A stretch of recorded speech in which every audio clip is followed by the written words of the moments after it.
এই মোটা, এই এই এই কে বল রে? বজ্জাত ছেলেগুলো সব জ্বালিয়ে মারলো একেবারে। এই পেট মোটা।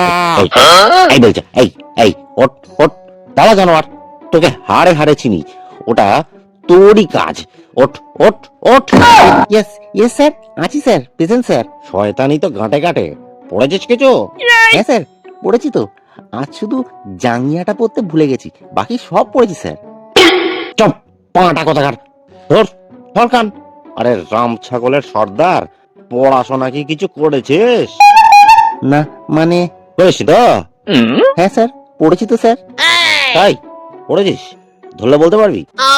তা স্যার, গ্যারেন্টি তো আজকাল কোনো কিছুরই নেই, তবে চেষ্টা করতে পারি স্যার।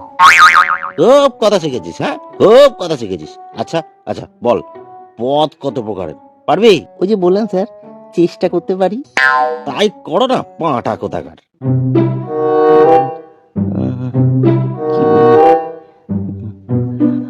মূলত এটা দুই প্রকারের হয়, তবে একটু ব্যাখ্যা করলে বোঝা যাবে যে 5 প্রকারের হয়।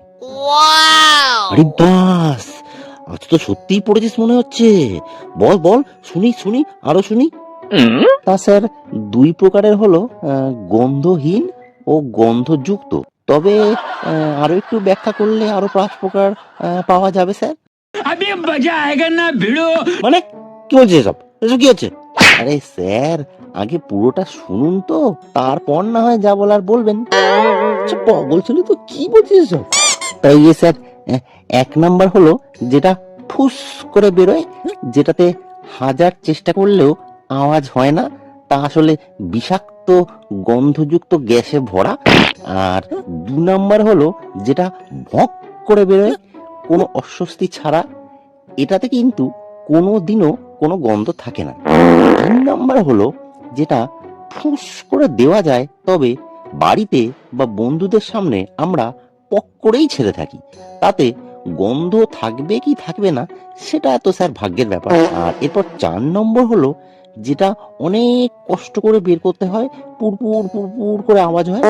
সাধারণত এগুলোতে গন্ধ থাকে না, কিন্তু খুব কষ্ট হয়। আর স্যার 5 নাম্বার হলো যেটা ছাড়বো কি ছাড়বো না ডিসাইড করা যায় না, কারণ স্যার সেটাতে গ্যাস বেরোবে না পুচ করে একটু গু বেরিয়ে যাবে সেটা আমরা বুঝে উঠতে পারি না। তবে কি যে বেরোবে সেটা স্যার ভাগ্যের উপর নির্ভর করে। বজ্জাত ছেলে, তোকে আর ছাড়বো না, দাঁড়া, তোর হচ্ছে দিয়ে দিয়ে তোকে বৃন্দাবন পাঠাবো।